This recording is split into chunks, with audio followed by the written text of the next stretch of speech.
ఈ వీడియోలో మనం గోధుమ పిండితో బేకరీ స్టైల్ మూన్ బిస్కెట్స్ ఎలా ప్రిపేర్ చేసుకోవాలో చూద్దాం. ఓవెన్ లేకుండా నార్మల్గా ఎలా కుక్ చేసుకోవాలో చూద్దాం. పర్ఫెక్ట్ మెథడ్లో చూపిస్తాను. వీడియోని ఎక్కడా స్కిప్ చేయకుండా చూడండి. Welcome to my channel.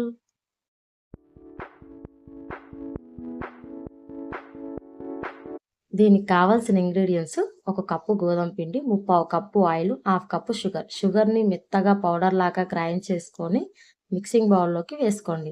అందులో ఆయిల్ కూడా యాడ్ చేయండి. నా దగ్గర నెయ్యి లేదని చెప్పేసి నేను ఇంట్లో వంటకి యూస్ చేసే ఆయిలే యూస్ చేస్తున్నాను. మీ దగ్గర నెయ్యి ఉంటే నెయ్యి యూస్ చేయండి, ఇంకా పర్ఫెక్ట్ టేస్ట్తో వస్తాయి. ఇలా 3-4 మినిట్స్ పాటు బాగా మిక్స్ చేసుకోండి. మిక్స్ చేయడం వల్ల బిస్కెట్స్ పర్ఫెక్ట్గా వస్తాయి. మిక్స్ చేసిన తర్వాత గోధుమ పిండిని జల్లించుకోవాలి.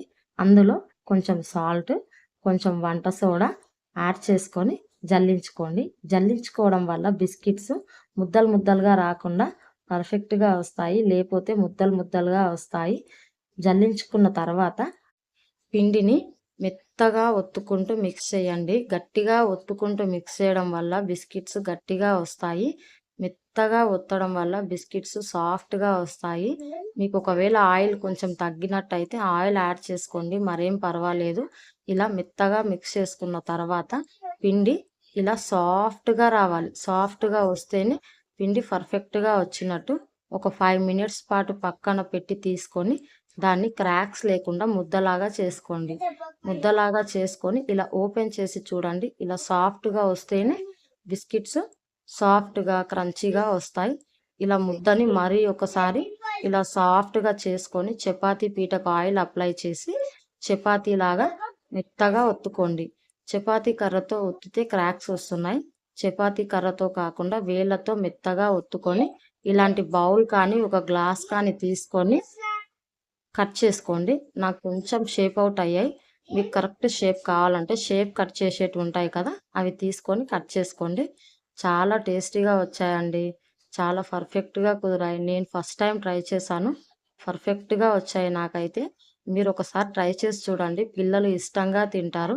ఇలా షేప్ కట్ చేసుకున్నవన్నీ ఒక ప్లేట్కి ఆయిల్ అప్లై చేసుకొని ఆ ప్లేట్లో పెట్టుకోవాలి. స్టవ్ వెలిగించుకొని ఒక వెడల్పాటి గిన్నెని తీసుకొని స్టవ్ పై 5 మినిట్స్ పాటు హీట్ చేయండి.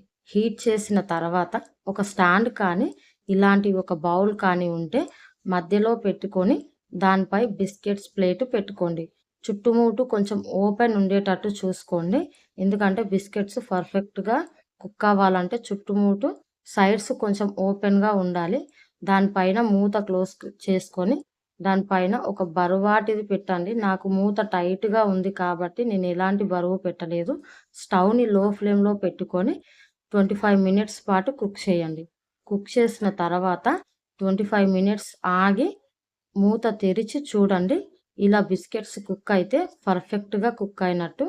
నాకు టేస్ట్ చాలా చాలా బాగా కుదిరాయి, పర్ఫెక్ట్గా వచ్చాయి.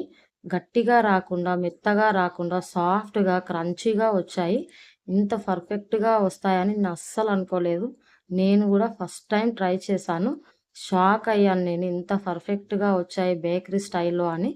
ఇలా వచ్చిన బిస్కెట్స్ మా పిల్లలు మొత్తం తినేశారు. Thank you for watching. ఈ వీడియో మీకు నచ్చినట్లయితే లైక్, షేర్, సబ్స్క్రైబ్ చేసుకోండి. అలాగే బెల్ ఐకాన్ కూడా క్లిక్ చేయండి. ఒకసారి ఈ బిస్కెట్ ట్రై చేసి చూడండి. ఇవి పర్ఫెక్ట్గా వచ్చాయా లేదా నాకు ఒకసారి కామెంట్ చేయండి. Thank you friends. బాయ్.